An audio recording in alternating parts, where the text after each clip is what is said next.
On today's bonus Locked On Jayhawks, we're diving more into the IARP ruling and the biggest pros and cons, the biggest wins and losses for KU basketball and the men's basketball program after the ruling officially came down yesterday with a little bit more time to digest. You are Locked On Jayhawks, your daily podcast on the Kansas Jayhawks, part of the Locked On Podcast Network, your team every day.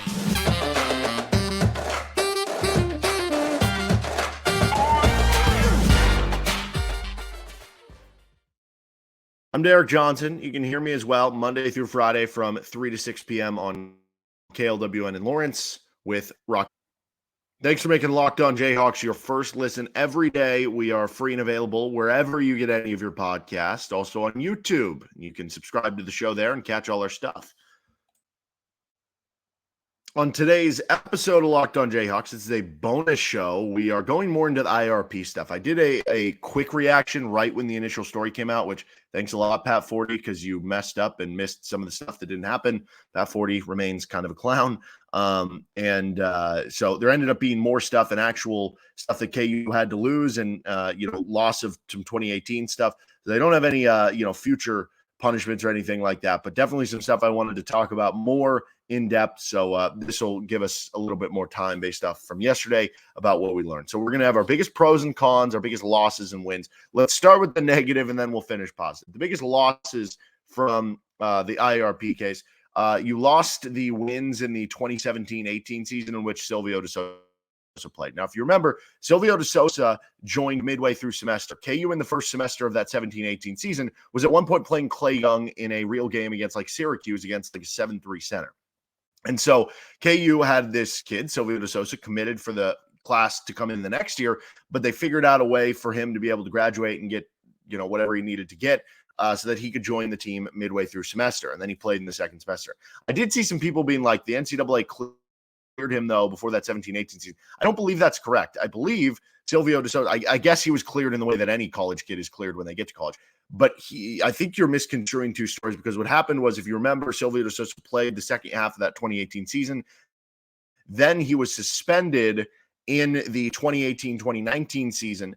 They originally suspended him for 2 years. They got it knocked down to 1. So he missed all the 18-19 season, and then he was cleared for the 19-20 season. That's the timeline there. The reason he missed the first semester wasn't because he wasn't cleared and then he was cleared. It's because they added him midway through semester. So I think that was kind of a false nomer that I've seen a couple KU fans bring up. But anyway, so he played in not all of the games. I think it was 20 games. They lose the vacancy of those. And because of those, it puts you behind Kentucky once again for the all-time win total. You're now 7 wins behind Kentucky all-time after the vacation of wins. So that's obviously a loss here. You lose your 2018 Final Four, which that stinks. You have to take down the thing on the banner and everything. So that's no fun, even though we all remember it. The loss of the 2018 NCAA Tournament appearance. So it no longer counts as an NCAA Tournament appearance, meaning officially, according to the record book, KU's NCAA Tournament streak will go from 1990 till 2017. And now their current streak would be from 2019 on, which would be 21 because no tournament in 2022 and 23 now. So I guess a 4 NCAA tournament streak.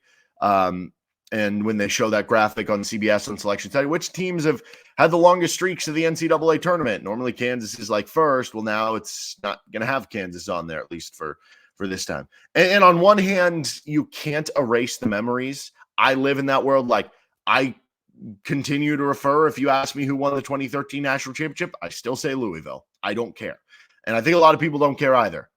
If you went to the game in Omaha for Duke and Kansas, you had a wonderful time and you always will remember those memories. If you were watching the game at home and then you stormed Massachusetts Street here in Lawrence, you always are going to remember those and remember the fun times. You're always going to remember Malik Newman going off in March. You're going to remember Devontae Graham. You're going to remember a team making the Final Four. You're still going to have your T-shirt of the 2018 Final Four, right? None of those things are going to go away. And from that standpoint, I guess who really cares about what they say can or can't happen? But, from a record-keeping perspective, it does stink because you're going to look up and the banner won't be there. And like I said, with the graphic and maybe in 20 to 30 years from now, when you look back at the record keeping and you just say, oh, well, this is how many Final Fours Kansas has, and this is how many Kentucky has, and this is how many North Carolina, and some of these schools, maybe some of the context about why Kansas has one less is going to be lost a little bit. The asterisk, the note, or the context is going to get lost a little bit more, especially on a national audience as opposed to a local audience. But again, it's hard to say that. And I guess if we are in the game, if the NCAA is like, hey, we're taking away these things that happen, then shouldn't technically we all get refunded? Like, I spent a couple $100s on a Final Four ticket to see KU get blasted by Villanova. Should we get refunded? Should the NCAA, if they're telling me it never happened, then shouldn't I get my money back because I paid a ticket for nothing to happen? I want my money back from the NCAA if they're telling me that it never happened. All right, let's continue on with the biggest wins, though, out of all this from the IARP ruling. First, this episode of the show is brought to you by FanDuel. Get ready for the NFL season. Incredible offers from FanDuel, America's #1 sportsbook. Right now, new customers can bet $5 and get $200 in bonus bets guaranteed. Plus, all new customers who bet $5 will get $100 off of NFL Sunday Ticket from YouTube and YouTube TV. Now's the best time to join FanDuel. The app is easy to use, and you can bet on everything from spreads to player props and more. So visit FanDuel.com/lockedon and kick off the NFL season with an offer you don't want to miss. FanDuel, official partner of the NFL. So the biggest wins from all this, from the IARP ruling. Well, obviously, it's that you don't have to worry about the shadow of this hanging over you anymore. That was as big a part as any. And Bill Self said it in the press conference yesterday that, recently, maybe over the last year or 2 or 3 years, it hasn't had as big of an impact in recruiting that maybe it did at the beginning of it. But it definitely did. And there are certain players where like Jeremiah Robinson Earl, I don't know, it feels like that would have been one that maybe you would have landed had this stuff not happened. And who knows how this changes the trajectory of KU, and if they win more in 1 year, if they win less in another year because of long-term players that might have stayed and got scholarships. I don't know. It's impossible to know the butterfly effect, but it's good to be out of that shadow officially. And I think you're seeing that right now with the way KU is recruiting and landing Marquise Passmore. Check out that episode if you missed it on a bonus show. The main biggest win, though, here is no postseason ban. If you would have approached before this ruling came out or when the case originally started and said, hey, you have the option here. You can have a 1-year postseason ban, but you're going to keep your 2018 Final Four and season and everything that happened, which, by the way, the 2018, the individual stuff does still count for players. So like Malik Newman still retains, whatever region that was, Midwest region, MOP, and Devontae Graham retains, All-American status and those sort of things. So I think that means technically Udoka Azubuike has actually, I don't know, we'll get to that here in a second. But I guess if you would approach that and said, you can have the 1-year postseason ban, but keep the 2018 stuff, or you can lose the 2018 stuff, but have no postseason ban, I think you take the no postseason ban. Right? It stinks to go into a year and be like, yeah, we don't even have a shot. Because especially with every year with Kansas, you're like, we feel like we have a shot. And to take each and any one away, that would stink headed into March Madness. It just wouldn't. It would feel deflating over the course of the season, and it would lead to a lot of players transferring out of your program because they want to go play in an NCAA tournament. So no postseason ban. That is the biggest win of all the wins. No more suspensions to any of the coaches. No more recruiting punishments, such as a loss of more scholarships or inability to recruit at X or Y event on top of. There were no additive, I guess, to what you already self-imposed, I should say. And then no loss of those other individual accomplishments and awards, like, again, Devontae Graham being an All-American. So those are the biggest wins out of all this with the IARP case. But again, the biggest win by far is the no postseason ban. Let's finish up. There's some other weird, things to come out of this.